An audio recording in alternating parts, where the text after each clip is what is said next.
É incrível que os nossos parlamentares estejam calados diante disso. E Luiz Inácio Lula da Silva recebe uma crítica no estilo calça apertada. E essa acho que vai doer. O ex-governador de São Paulo, João Dória, afirmou no evento dele na LIDE, em Nova York, que o governo Lula fracassou na missão de promover a harmonia entre os poderes. Segundo Dória, o governo prometeu integração, mas ficou no ressentimento. Mágoas em relação ao 8 de janeiro, mágoas com Michel Temer. Foi o que disse Dória no evento em Nova York. Só faltou ele dizer também que o governo Lula está fazendo entregação, está entregando o Brasil para a China. Mas Dória não chegou a tanto.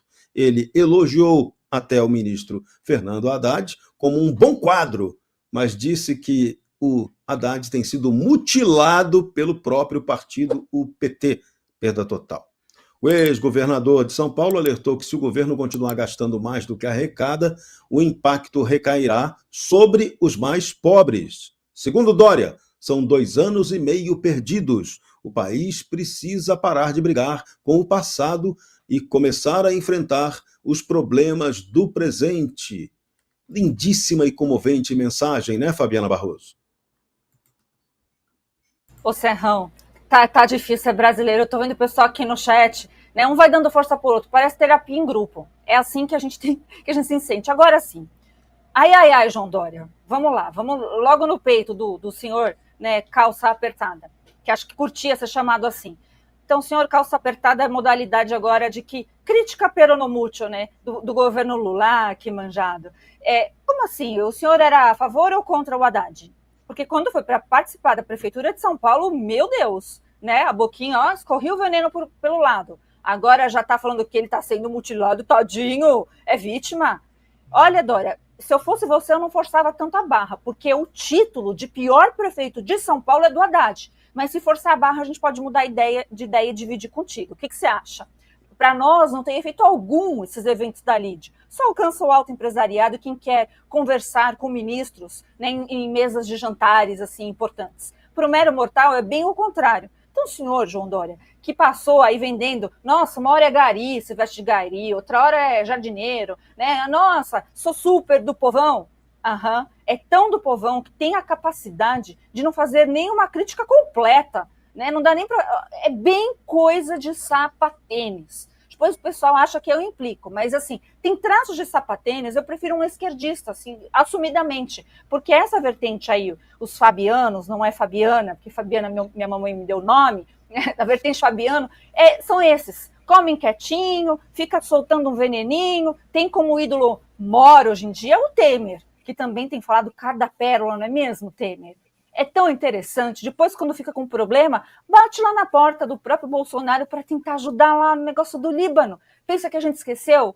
Se eu fosse o senhor, eu falaria baixo, porque quem tem teto de vidro, ó, conselho que eu dei para Janja, boca fechada não entra mosquito.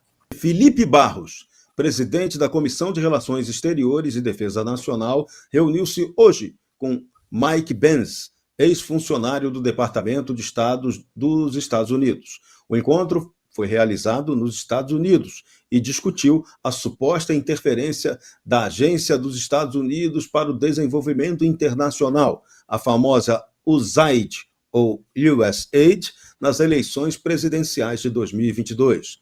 Barros classificou a reunião como proveitosa e afirmou que houve compartilhamento de informações importantes entre os dois. O parlamentar confirmou que Mike Pence deverá depor na Comissão de Defesa Nacional em junho para tratar sobre denúncias relativas à USAID. Pence tem denunciado a interferência dessa organização de ajuda humanitária supostamente norte-americana na democracia brasileira, especialmente da institucionalização da censura no Brasil. E é bom lembrar um detalhe importante. Felipe Barros, também nessa comissão, está querendo fazer uma radiografia daqueles 30 e tantos, 34 ou 37 acordos que Lula firmou com a China e não contou para ninguém o que é. Isso é bom, né, Darcio Bracarense? Pois é, e a gente falava do Dória agora há pouco, né? Diz que tem alguma relação entre a USAID e esses eventos, alguns deles promovidos pelo Dória. Acho que convém o Felipe Barros aproveitar a viagem e fazer essa pesquisa também. E também é bom lembrar você que está nos assistindo que agora todo mundo vai virar antipetista, tá? Porque há pouco tempo o Dória estava escrevendo cartinha de desculpas para o Lula e falando que ele era o pacificador. Não esqueça não, hein? Não esqueça não, porque logo, logo virá uma enxurrada de propaganda para você, paga com dinheiro internacional da USAID para poder influenciar o seu voto.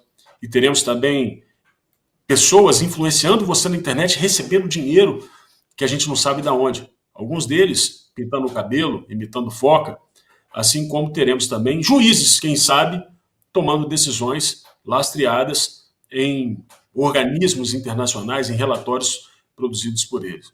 Bem, meu amigo Serrão, é muito importante esse trabalho que o Felipe Barros está fazendo.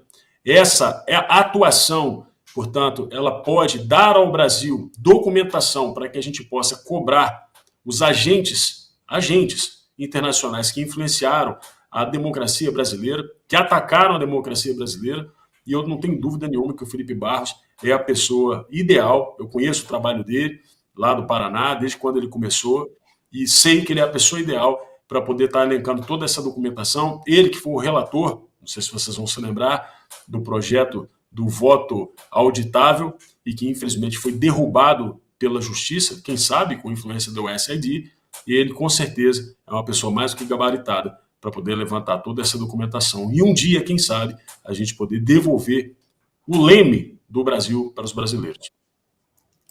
Vocês souberam o que aconteceu na segunda-feira? Pois é, o presidente Luiz Roberto Barroso se reuniu com o juiz-chefe, lá é juiz-chefe, da Suprema Corte dos Estados Unidos, John Roberts, em Washington.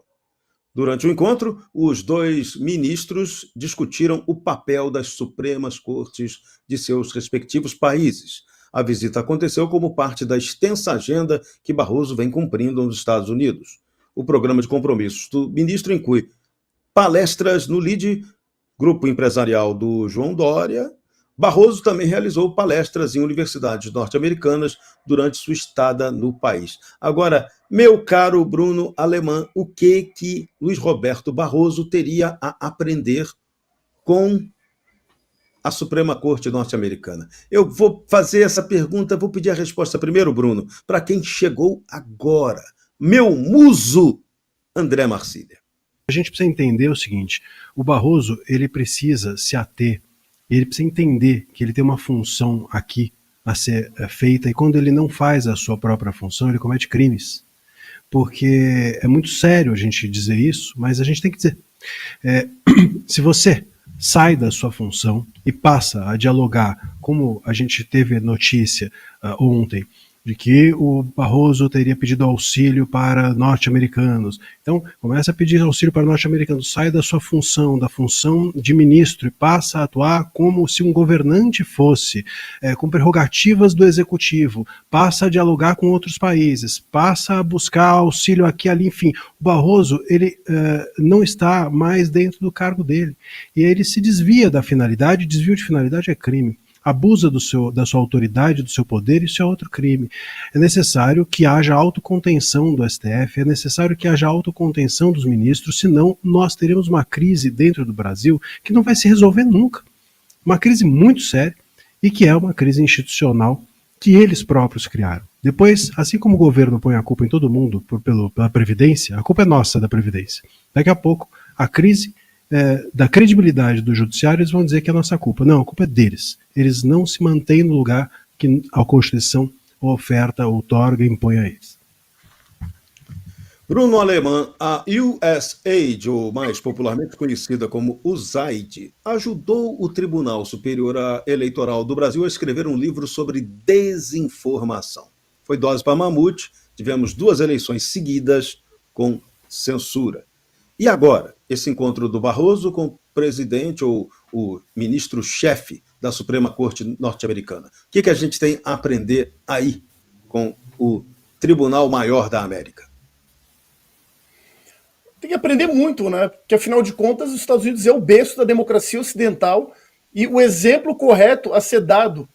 Veja vocês, apesar de tudo, apesar dos ballots e apesar de todos os problemas, porque aqui na América os freios e contrapesos eles funcionam, mas tem que fazer uma muito importante do STF, que se chama Saul Alinsky, né, que foi o grande de boa ala do Partido Democrata americano, que vem instituindo isso como uma ferramenta, inclusive, de inserção de ideias de esquerda nos países da América Latina. E aí a gente tem que lembrar uma coisa, acho que é muito importante sobre isso, né, porque, afinal de contas, o USAID ele entrou como ferramenta política para favorecer a esquerda. No entanto, foi uma intervenção norte-americana, como muito bem se falou, a gente tem que lembrar, o pessoal ficou quietinho, né, porque nessa hora não é imperialismo, nessa hora não é absolutamente nada de errado, né? No entanto, quando o Trump manda apenas um agente para o Brasil para averiguar o que está acontecendo, aí não, aí pronto, aí intervenção. Só a última questão que eu vejo que é muito importante, eu só quero saber o que o Barroso está de fato fazendo aqui. Será que ele vai aprender a falar perdeu o mané em inglês? Será que ele vai voltar para o Brasil falando "You have lost, sucker"? Essa é a pergunta que eu faço para vocês. Vamos falar de China. Stalinácio deu um show lá. Tá uma maravilha. E a China também está dando um show. Está investindo bilhões no Brasil para reduzir sua dependência dos Estados Unidos e tornar a gente mais dependente deles, com certeza. E a gente tem que deixar bem claro isso. A China está investindo pesadamente por aqui e na América do Sul para garantir o fornecimento de alimentos e contornar o conflito comercial com os Estados Unidos.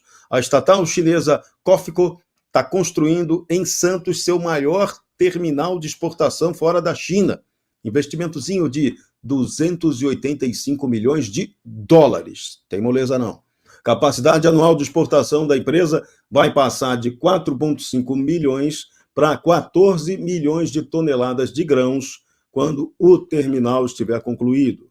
O gigante asiático já adquiriu 90% da operadora do Porto de Paranaguá, pela bagatela também de 925 milhões de dólares.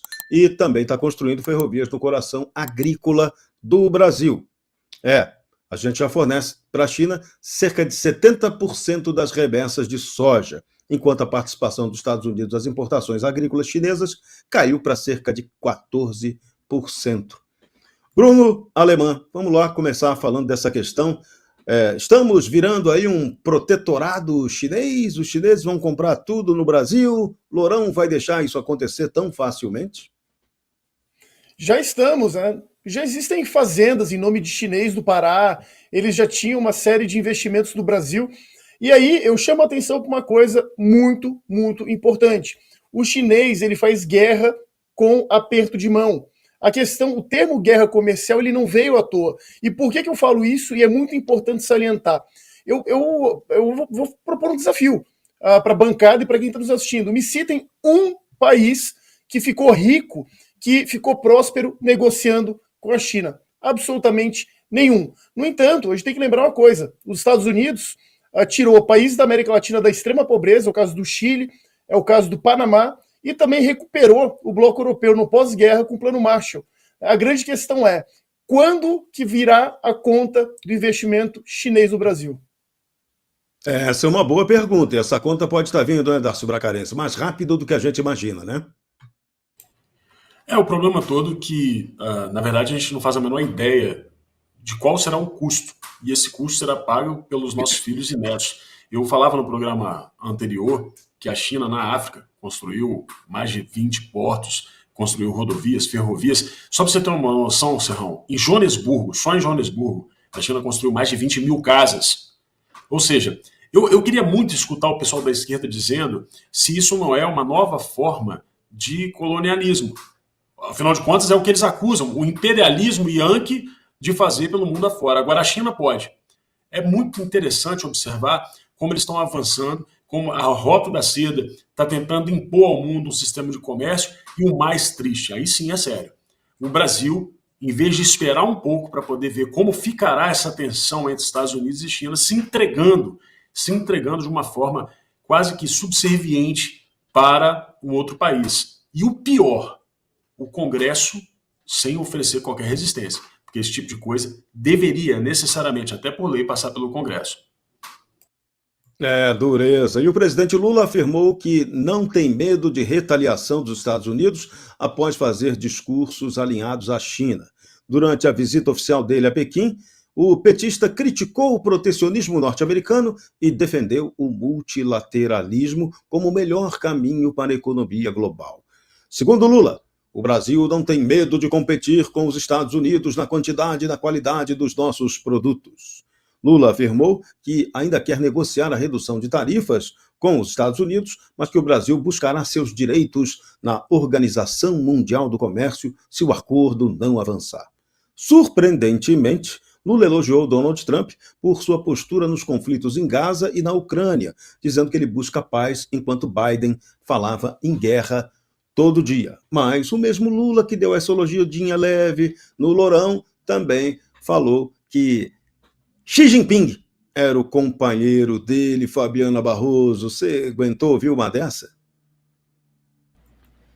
Inacreditável que nós estamos vendo. Aliás, na linha aqui que já disseram, nós estamos acompanhando esse negócio Yankee que você falou, Darcio, é muito alinhado com uma escravatura, né? Uma coisa um pouquinho... Porque se a gente for pensar bem, como o Bruno disse, não é nem que o chinês faz briga com outros países e sempre leva melhor. Na verdade, o Estado chinês leva melhor entre os próprios cidadãos. Então, realmente, eles brigam, não é para aperto de mão, eles brigam por poder o tempo inteiro. Não dá para achar que isso é bobagem, não dá para achar que o que o Lula está fazendo, o alinhamento, que não é somente ideológico, antes fosse, né, somente ideológico, mas não, é ideológico, ele está realmente entregando, entreguista. E a gente vê nitidamente também, como comentou aqui na pergunta, né, Serrão, na pergunta e na resposta, em relação à verdadeira intenção da China.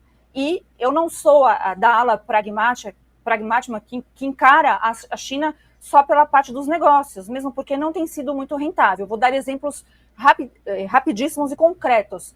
A China, o país China, é responsável direto por acabar, detonar com todo o ramo de manufatura para carros do ABCD paulista. Digo isso porque, inclusive, advoguei por muitas empresas, para muitas, e ali foi a concorrência chinesa que acabou, gente, acabou. E não, a China agora ainda vem numa versão um pouco mais atual, em relação à qualidade dos produtos. Então tem muito a ser dito em relação a esse assunto. É realmente um grandíssimo absurdo o Congresso Nacional estar ainda essa semana meio naquela coisa meio branca, que não se trabalha direito, né, um recesso branco, e preocupado com o que dizem em Nova York. O que dizem em Nova York só vai afetar as nossas liberdades. Mas o nosso dia a dia, gente, o que estão fazendo é lá na China, é lá na Rússia, é nas sandices que Jean já fala e Lula avaliza, é nisso, né? Lá no Alcolumbre, que está junto fazendo esses negócios um tanto espúrios, e cadê a transparência, né? Então a gente vai ter que bater pesado nesse tema, porque é um tema central que vai definir nossos dias daqui para frente.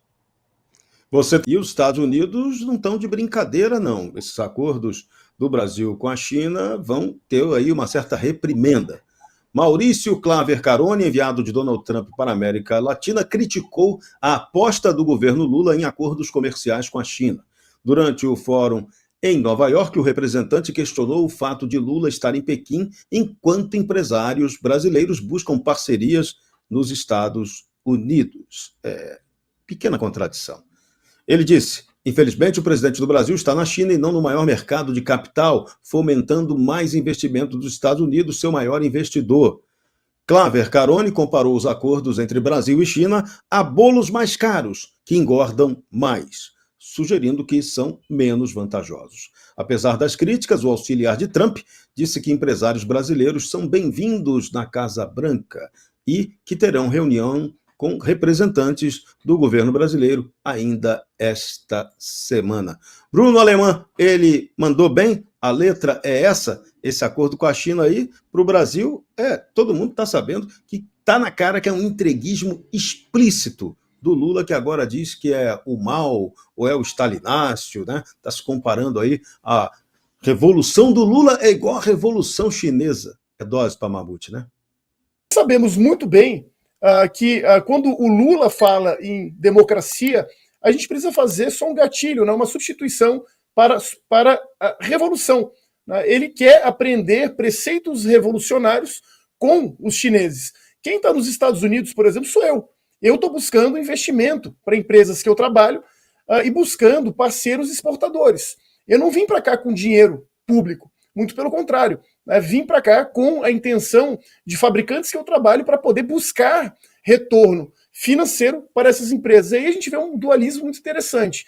Enquanto o Estado brasileiro está trabalhando para uma perpetuação no poder e para fazer com que toda a máquina pública fique aparelhada para os seus próprios interesses, a gente vê acontecendo exatamente o contrário com os empresários do Brasil, que relutam e que trabalham dia após dia para tentar sair dessas amarras criadas. Justamente nós sabemos, como a Fabiana muito bem falou, todas essas estratégias revolucionárias e que cerceiam as liberdades são muito bem debatidas. Lá no Foro de São Paulo, elas são trazidas prontas.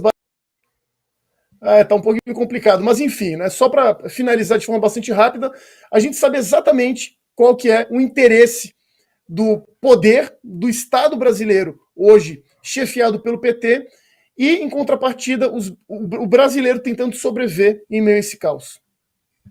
Pois é, uma boa comparação. E confusão chinesa. O presidente Lula ficou PT da vida com vazamento à imprensa de uma pergunta sobre o TikTok, feita ao presidente chinês Xi Jinping. Janja teria causado constrangimento ao questionar o líder chinês sobre possíveis danos causados pelo aplicativo aos brasileiros. Ela disse até que isso era a causa da direita ter a hegemonia no TikTok. Lula afirmou que a pergunta foi dele e não da primeira-dama. Disse Lula, minha mulher não é gente de segunda classe. O presidente questionou como a informação vazou. Lula perguntou como é que essa pergunta chegou na imprensa, se só tinha ministro lá. Olha, segundo Lula, o questionamento foi sobre a possibilidade de enviar um representante chinês para discutir a regulação, controle, censura das plataformas digitais no Brasil. A emenda do Stalinácio saiu pior que o soneto, né, Fabiana Barroso? Que coisa horrível. Realmente, eu não vou falar que a gente fica impactado, porque não, né? Como a gente acompanha esse alinhamento que o PT tem de vender, de entregar, de controlar acima de tudo, e a China é esse modelo de controle em relação à sua própria população, o Lula disse, primeiro a questão da Janja, né?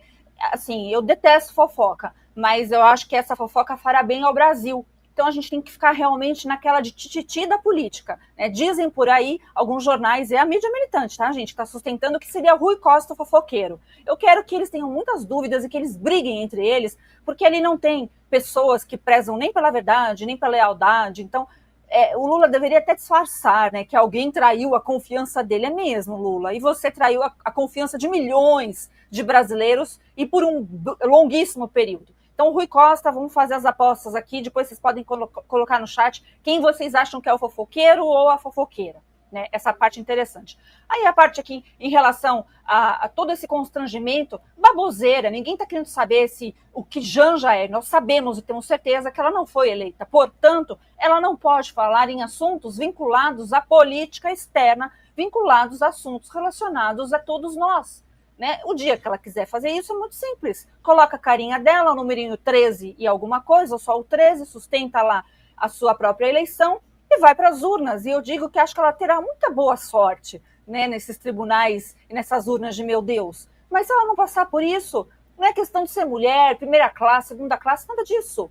É questão realmente de não ter legitimidade. E dane-se se foi o Lula que perguntou. Ela não tem que falar nada, porque ela não era para estar ali. As pessoas precisam ter a noção do que são essas comitivas internacionais.